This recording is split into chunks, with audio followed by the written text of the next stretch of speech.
How do you feel out there, and how does it feel to I guess, wrap up the series? Yeah, it was one of those chases that, if you lose a couple of wickets, can be a little bit tricky. I think it's been the story of the summer. The new ball's sort of done a little bit, and it was just nice to put a couple of partnerships through the middle and finish the game off. Yeah, you came in, the team were sort of a little bit of disarray with conversations in the middle with both partnerships, but you were beast there towards the end. Yeah, I think it was just about staying calm, holding our nerve, and then just being really clear with what we were trying to do. And Beastie Michael Bracewell came out with some amazing intent, hit the ball unbelievably cleanly, which was really good to watch. And then it was nice to put a partnership together with him. Shabby, the Windies all series have just been the team that sort of won't go away with the bat and the ball, they're back really deep, and the bowls, so they just sort of keep coming. We even saw with there with Sat. What are the conversations that happen in the middle when maybe you take a few early ones where you're very much still not out of the woods here, so to speak? What are the conversations in the middle? The Windies with both bat and ball have just kept coming at us. It sort of feels like a never-ending batting lineup, and then, they've got several different options with the ball. So, for us, I guess we have to stick with the style of play that we know, and I guess with the ball just being relentless, going all the way. They've had some really good partnerships at the bottom of their order. And then with the bat, it's just making sure that we're really clear on what we're trying to do and making sure we're executing our skills.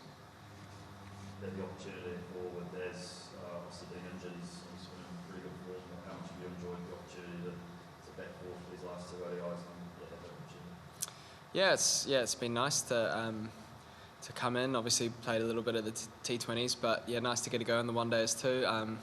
I guess unlucky for Daz, who was in pretty good form. Obviously coming off 100 and unfortunate with his injury, but I guess with an eye to the Test matches, giving him a little bit of rest and the recovery he needs. But nice to get a few games in. And what's it about ODI cricket for this team? Just sort of keep rolling, 2 clean sweeps now, and 11 series on the bounce in New Zealand as well. It's a format that the team continue to kind of wiggle in.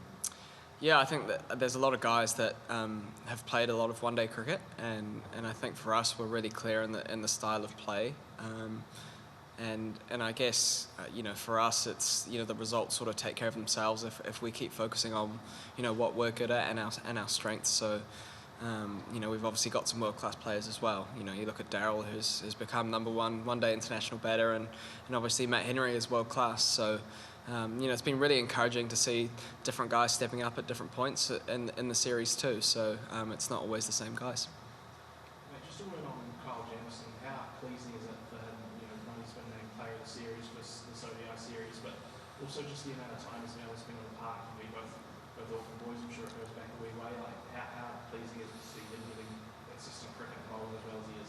Yeah, it's been awesome to watch KJ. At his best, he's as good as any in the world, and I know it's been a long journey for him.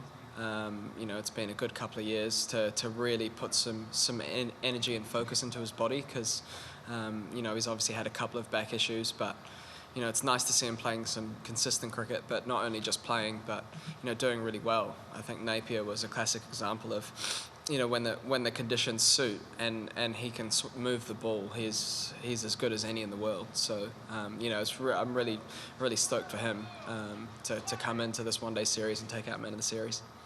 Finally from me, just a word on, I know we talk about it a lot, this form of Matt Henry as well as at 84 for 43, I think it was.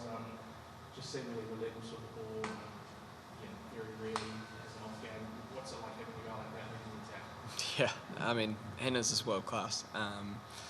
You talk to teams around the world, and they put specific plans in place to try and combat him, and there's not many guys in the world that you really get so much focus on from an opposition team. So I know as a team member, it's pretty nice to have someone like that on your side, and he just consistently turns up for this team. And I know he loves playing this format, but he cherishes playing for New Zealand. He spent a lot of time early in his career on the bench, and now he's the spearhead of the attack, and so it's just really pleasing to see him leading us. Just one more from me. The team have put under some pressure, both the T20s and the ODIs, by this Windies side, and sort of come through it. How much confidence does the team take from those moments, winning 3-1 and 3-0, Yeah, I mean, both white ball series against the West Indies have produced some thrillers. Yeah, I mean, we knew that they were a dangerous side coming into this, and they've put us under some pressure moments. And you know, it's been nice to win some close games too. And you know, I guess that's a testament of a team when you're winning when you're under pressure as well. So yeah, it's been really enjoyable series to play, and you know, thankfully we've ended up on the right side. Well, yeah, just one for me, Chappie. The focus of the Test series. What's some of the key things that you guys were looking forward to implement during the 3 games? Yeah, well, obviously there'll be a little bit of a change in personnel from both our side and their side. So I guess it's just coming together as a squad, and you know, obviously the wickets have probably been slightly more on the bowler-friendly side, playing so early in this season. So I guess we'd expect to see more of the same. But then again, you know, it's another format, it's another opportunity to put our best foot forward, and I know the guys are raring to play some Test cricket. We've had a pretty big diet of white ball cricket so far this summer, but yeah, I think the lads are pretty keen to don the whites.